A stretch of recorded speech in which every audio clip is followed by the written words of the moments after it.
मध्ये झालेला गाळ उपसामधला भ्रष्टाचार या बाबतीतली तक्रार दाखल झाली। उत्तरामध्ये आपण लिहिलेलं आहे की भ्रष्टाचार झाला, आरोपी अटक झाले, परंतु हा विषय तेवढ्यावर थांबत नाही सभापती महोदय। तर मिठी नदीचा जी चौकशी चालू आहे ही चौकशी फक्त 2 वर्षाची चालू आहे, ज्याच्यामध्ये मी जर चुकत नसेल तर 2022-2023 ची चौकशी चालू आहे। परंतु या सभागृहाला मी विनंती केली होती की या मिठी नदीची चौकशी 2012 पासून 2022 पर्यंत किंवा 24 करावी, जेणेकरून सभापती महोदय या मिठी नदीच्या भ्रष्टाचारामध्ये 2 वर्षामध्ये फक्त 68 कोटीचा भ्रष्टाचार झाला अशा प्रकारचा गुन्हा नोंदवला गेल्यानंतर यामध्ये माननीय पोलीस आयुक्तांना आणि ईडी संचालकांना मी 503 पानाचे कागदपत्र आणि पेन ड्राईव्ह दिले, ज्यामध्ये जवळजवळ हा जो भ्रष्टाचार आहे हा 1000 ते 1200 कोटीच्या वरचा भ्रष्टाचार आहे। याबाबतचे देखील कागदपत्र सभापती महोदय मी या पोलीस अधिकाऱ्यांना दिले। सभापती महोदय, ह्या संपूर्ण मिठी नदीच्या भ्रष्टाचारामध्ये आपल्याला मी प्रश्नावर येतो परब साहेब, घाई नाही आपल्याला त्याच्यामध्ये। सभापती महोदय, मिठी नदीला प्रत्येक वर्षी आम्ही कंत्राट काढतो 250 ते 300 कोटी रुपयाचं, आणि ज्यामध्ये आम्ही गाळ काढलेला दाखवतो 2 लाख मेट्रिक टनचा, 2.25 लाख मेट्रिक टनचा, आणि त्यामध्ये ॲक्च्युअली गाळ काढला जातो 1 लाख मेट्रिक टनहून कमी, हे तुम्ही उत्तरात दिलेलं आहे। सभापती महोदय, आतापर्यंत जर 10 वर्षामध्ये जर 2 लाख मेट्रिक टन जर गाळ काढला असेल तर तो जवळजवळ 20 लाख मेट्रिक टन गाळ होतो। मला वाटतं की आपण एक नवीन मुंबई उभी करू शकलो असतो, एवढा गाळ काढला हे यामध्ये दाखवलं गेलंय। आणि मग यामधले कॉन्ट्रॅक्टर कोण आहेत तर केतन कदम नावाचा कॅटरिंग माणूस कॉन्ट्रॅक्टर आहे, कोणतरी जोशी नावाचा माणूस डेकोरेटरचं काम करतो तो कॉन्ट्रॅक्टर आहे, आणि यांच्या सगळ्यांचे लागेबंदे हे कोविडच्या खिचडी घोटाळ्यात होते, यांचे लागेबंदे बॅग घोटाळ्यात होते, यांचे लागेबंदे कोविडच्या औषध घोटाळ्यात होते। आणि मग सभापती महोदय, हे अशा प्रकारे हा गाळ जो काढलेला दाखवला, ज्या ठिकाणी गाळ टाकलेली जागा दाखवली ती जागाच मुळे अस्तित्वात नाहीये। प्रश्न विचारा सभापती महोदय, मला या प्रश्नाबद्दल बोलू द्या। सभागृहाच्या माध्यमातून राज्याला, मुंबईला कसं लुटलंय हे कळू दे सभापती महोदय। नुसता प्रश्न विचारून मुंबईला कसं लुटलंय कळणार नाही। सभापती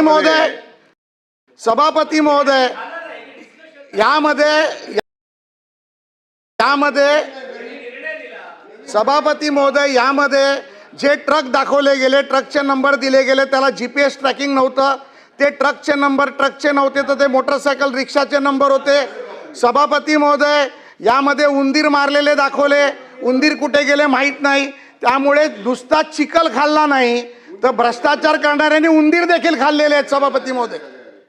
त्यामुळे यांच्या पोटामध्ये उंदीर चिखल काय काय गेलंय याची देखील चौकशी झाली पाहिजे।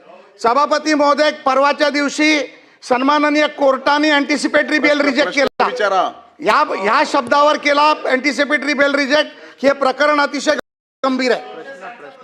सभापती महोदय, यामध्ये मला या सगळ्या गोष्टीचा सारासार आपण प्रश्न विचारल्यानंतर माननीय मंत्री महोदयांना एकच विचारायचं आहे। यामध्ये 164 ची देखील एका व्यक्तीने स्टेटमेंट दिलेली आहे, ज्याला आपण अप्रूव्हल म्हणतो, त्यांनी ती स्टेटमेंट दिली आहे। यामध्ये अनेक काही नावं आहेत, एक फिल्मस्टारचं नाव आलं आहे, फिल्मस्टारच्या भावाचं नाव आलं आहे, काय दिनो मोरिया आणि कोणतरी मोरिया, ज्याची पिक्चर आम्ही कधी पाहिले नाहीत, त्याच्या मागे कोण आहेत इथपर्यंत सरकार पोचणार आहे का? यामध्ये ज्या पद्धतीमध्ये शासनाला जो अहवाल दिला गेला आहे त्या अहवालाची DCPच्या माध्यमातून चौकशी SITची चालू आहे, त्या चौकशीबद्दल आणि पुढे काय झालं याबद्दल तुम्ही सभागृहाला अवगत करणार का? माननीय मंत्री महोदय।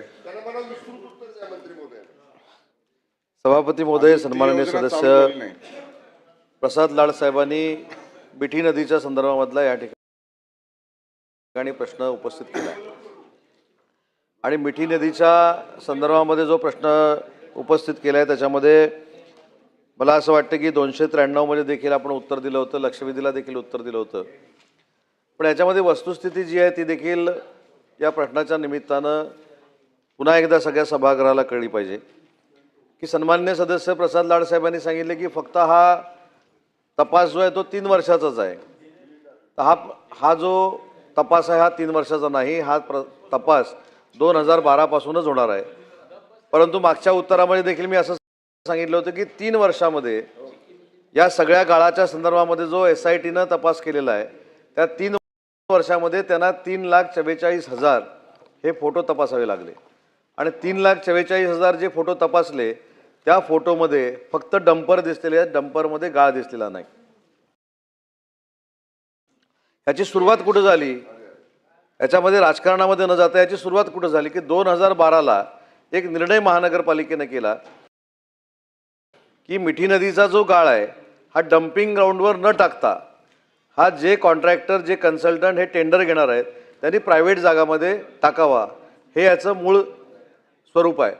हा जर ठराव झाला नसता किंवा हा जर निर्णय झाला नसता तर डम्पिंग ग्राउंडमध्ये जसं 1930 सालापासून देवनारमध्ये किती कचरा टाकलेला आहे याचं कॅल्क्युलेशन आजही होऊ शकतं, तशा पद्धतीचं या गाळाचं देखील कॅल्क्युलेशन होऊ शकलं असतं. परंतु गाळ कुठं टाकला आहे हे देखील कोणाला कळलं नाही. आणि याच्यामध्ये आता 3 वर्षाचा जो FIR दाखल झाला आहे त्याच्यामध्ये काय म्हटलं आहे तर काही टेंडर जी आहेत ही गाळ काढायला दिल्यानंतर ही रिकॉल करण्यात आली आणि रिकॉल करण्यात आल्यानंतर त्यावेळेचा जो काय 2,000-3,000 जो काय रेट होता तो वाढवून त्याच्यामध्ये फरक करण्यात आला. त्याच्यामध्ये जो भ्रष्टाचार झाला आहे तो फक्त 18 कोटीचा एका वर्षामध्ये.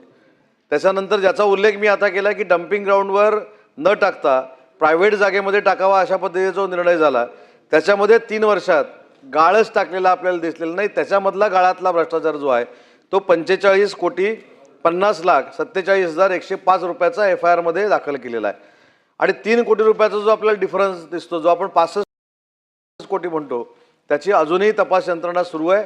परंतु FIR 65 कोटीवर फक्त 3 वर्षाचा झालेला आहे. 2012 पासून 2019 पर्यंत जर आपण बघितलं तर मधल्या 4-5 वर्षामध्ये संथ गतीनं गाळ काढण्यात आला. परंतु नंतर जो गाळ काढण्यात आला त्याचं देखील कॅल्क्युलेशन अजूनही SITला कळत नाही आहे. त्याच्यामुळं SITनं असं सांगितलं की आम्हाला जरा मुदत द्या, मुदतीनुसार जर आम्ही वाढीव मुदतीनुसार जर आम्ही तपास केला तर 2012च नाही ज्याचा उल्लेख परबसाहेब तुम्ही या ठिकाणी केला 2006 पर्यंत देखील त्यांना जावं लागणार आहे. 2006 पासून देखील त्यांना तपास करावा लागणार आहे आणि नुसता गाळाचा तपास करून उपयोगाचा नाही तर त्यावेळी काही इन्फ्रास्ट्रक्चरची कामं देखील झाली 1500 कोटी रुपयाची आणि ती इन्फ्रास्ट्रक्चरची जी कामं झाली त्याच्यामध्ये देखील प्रायमाफेसी असं दिसतंय की काही ठिकाणी कामच झालेली नाहीत.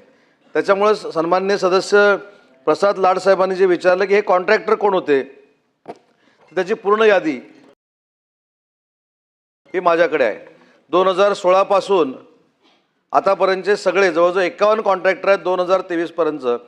आणि जर तुम्ही कॉन्ट्रॅक्टरच्या पुढे बघितलं लिहिलेलं तर नदीचा गाळ काढणे, नदीचा गाळ काढणे, नदीचा गाळ काढणे, म्हणजे असे कॉन्ट्रॅक्टर जर पुन्हा दिले तर पुढची 25 वर्ष देखील पुढच्या कॉलममध्ये हेच येणार आहे की नदीचा गाळ काढणे. तर नदीचा गाळ काढला हा किती काढला आहे ह्याला कुठेही कॅल्क्युलेशन SITला सापडलेलं नाही आणि म्हणूनच फार मोठी संभ्रमावस्था निर्माण झालेली आहे. प्रसाद लाड साहेबांनी आता सांगितलं कोण केतन कदम जो आहे तो अटकेमध्ये आहे. त्याच्याबरोबरचे 5-6 जे आरोपी होते त्यांनी अटकपूर्व जामिनासाठी अर्ज केला होता, तो देखील आता 2-4 दिवसामध्ये त्याची देखील तारीख आहे. परंतु एक जो केतन कदम होता ज्यानं जामिनीसाठी अर्ज केला होता तो देखील फेटाळलेला आहे. त्याच्यामुळे याच्यामध्ये जे कोण इन्व्हॉल्ड आहेत त्यांच्यापर्यंत आपण पोहोचणार आहोत.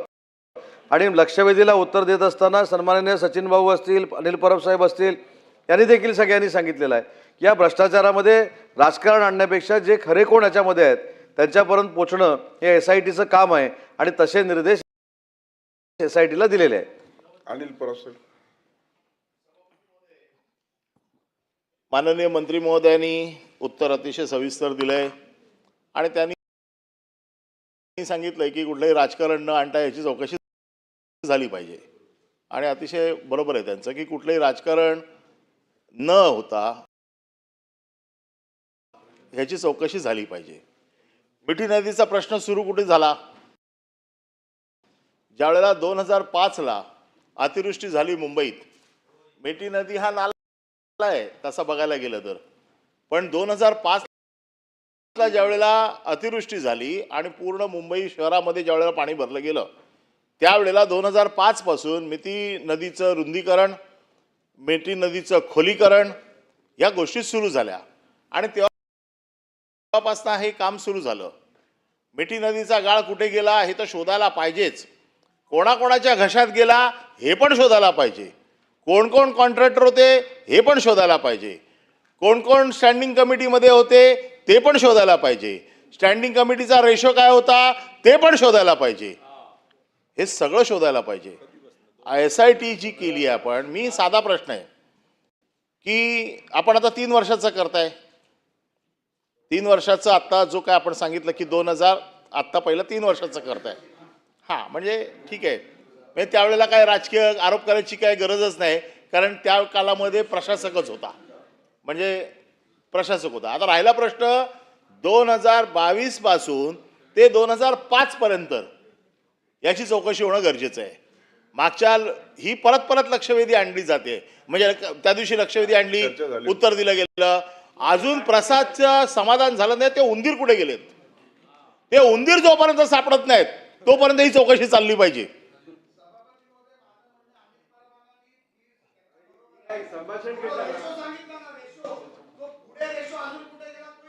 हा, शोधला पाहिजे.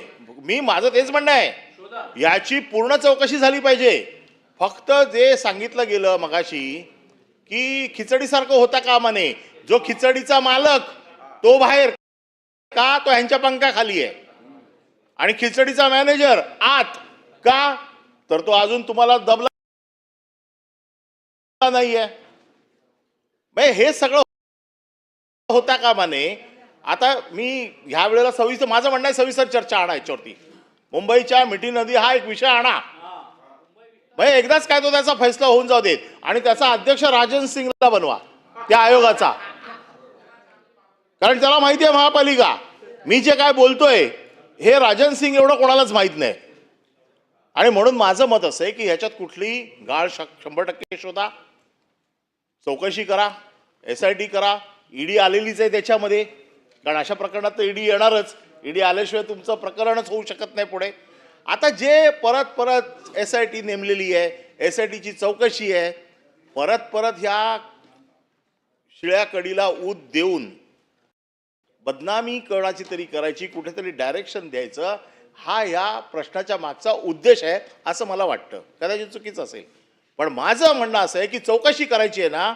ज्या वेळेपासून हे गाळ काढायचं कॉन्ट्रॅक्ट सुरू झालं त्या वेळेपासून हे गाळ काढायच्या कॉन्ट्रॅक्टची पूर्ण चौकशी झाली पाहिजे. हा स्कोप वाढवला पाहिजे. 2005 पासून त्याची चौकशी झाली पाहिजे. जे जे ह्याच्यात दोषी आहेत, ज्यांनी ज्यांनी गाळ खाल्लेला आहे, त्या प्रत्येकाच्या तोंडातना हात घालून हा गाळ बाहेर काढला पाहिजे. मग त्याच्यामध्ये चिखल निघेल, गाळ निघेल, उंदीर निघतील, सगळं निघतील. पुन्हा त्या ताटावर कोण कोण बसले होते हे मला पण माहिती आहे. मी पण सांगू शकतो. माझं मत असं आहे की एकदा ह्याची चर्चा घ्या सभागृहात, म्हणजे काय एकदाच काय तो त्याचा सोक्षमोक्ष होऊन जाईल. आणि म्हणून माझं मत असं आहे की हा जो काय तुम्ही चौकशीचा फेरा चालू केलाय याचा स्कोप वाढवून तुम्ही त्या दिवशीचं उत्तर दिलंय 2005 पर्यंत नेतोय. आता परत प्रश्न आणलाय तर परत उत्तर द्यावं लागेल की 2005 पासून याची चौकशी करणार काय, आणि ही जी चौकशी होईल ती माझं मत असं आहे की न्यायाधीशाच्या अंडर ठेवा ना. हिम्मत आहे ना. एखाद्या रिटायर्ड जजच्या अंडर ही चौकशी करा. 2005 पासून करा, होऊन जाऊ देत. आज मंत्री महोदय, सभापती महोदय, सन्माननीय सदस्य अनिल परब साहेबांनी जे मुद्दे मांडले त्याच्यामध्ये 2005 2006 पासून त्यांचं कार्यक्षेत्र वाढू 2006 पासून आपण त्यांना चौकशी करायला देऊ. पण सन्माननीय सदस्य अनिल परब साहेबांबद्दल मी राजकीय सांगत नाही. परब साहेब मी हे राजकीय बोलत नाही. अनिल परब साहेबांबद्दल मला नितांत आदर आहे. अनिल परब साहेबांना काही मंडळींच्या अंगावर आल्यानंतर कसं रोखायचं हे अतिशय चांगलं माहिती आहे. माझ्यापेक्षा देखील ते सिनियर असल्यामुळं त्यांना देखील माहिती आहे. सचिन भाऊ तुम्हाला देखील माहिती आहे, मिलिंदजी तुम्हाला देखील माहिती आहे की मिठी नदीमध्ये नक्की काय आहे. म्हणजे मी सांगितलं त्यांना देखील माहिती आहे. पण मी कौतुक एवढ्यासाठीच करतो, मी या विधान परिषदेमधनं अनिल परब साहेबांचं कौतुक एवढ्यासाठीच करतो की एखाद्या व्यक्तीला किंवा एखाद्या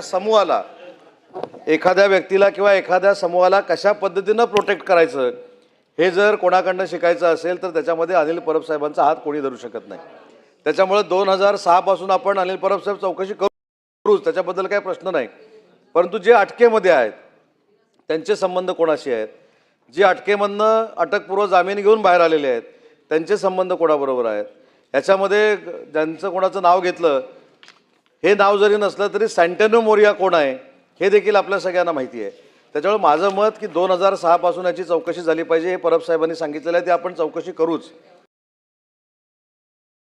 पण 2012ला मी पुन्हा एकदा परब साहेब रिपीट करतो, 2012ला स्थायी समितीमध्ये कोण असेल त्यांची चौकशी होईल, जे कोण असतील त्यांचा रेशो बघतील, उंदीर कुठं गेले हे देखील होईल, उंदीर खाण्यासाठी मांजरं किती आली ते देखील होईल, हे सगळं होईल.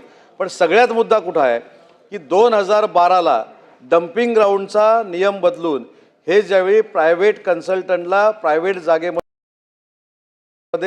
गाळ टाकण्याचा जो निर्णय झाला त्याच्यामुळं पुढे हे सगळं घडलेलं आहे. आणि हे परब साहेबांना देखील माहिती आहे. परब साहेबांनी जो मुद्दा या ठिकाणी मांडला चौकशीच्या बाबतीतला परब साहेब, तो पारदर्शकपणानं केला जाईल. परंतु एक महत्त्वाची गोष्ट जी सगळ्या सदस्यांनी समजून घेतली पाहिजे की एखादी गोष्ट, म्हणजे मी तिसऱ्यांदा याचं उत्तर देतोय, भाई ऐका ना, तिसऱ्यांदा मी उत्तर देतोय, पण तिन्ही वेळेला कशा पद्धतीनं संरक्षण काही मंडळींचं करायचं आणि ते कशा वकिली भाषेमध्ये करायचं किंवा कायदेशीर भाषेमध्ये करायचं हे परब साहेबांकडनं शिकलं पाहिजे. त्यांना देखील माहिती आहे की मिठी नदीमध्ये नक्की काय आहे आणि त्यांनी त्याचा एक उल्लेख केला परब साहेब, त्याच्याशी मी पूर्ण सहमत आहे की मिठी नदी हे नंतर झालं, पण मिठी हा नाला होता आणि त्याचं वायडनिंग करत करत करत करत ती मिठी नदी झाली. आणि आज त्याच्यामध्ये जे काय घडलंय त्याची SIT चौकशी सुरू आहे. सध्या तरी 3 वर्षामध्ये 19, 20 आणि 21ला 65 कोटी रुपयाचा भ्रष्टाचार त्याच्यामध्ये झालेला आहे, हे सिद्ध झालं आहे. काही लोकांना अटक केलेली आहे, काही लोकांवर कारवाई होते, परंतु हा स्कोप वाढवून 2006 पासून केला जाईल. प्रवीण दरेकर. महोदय, अनिलजी माझं होतं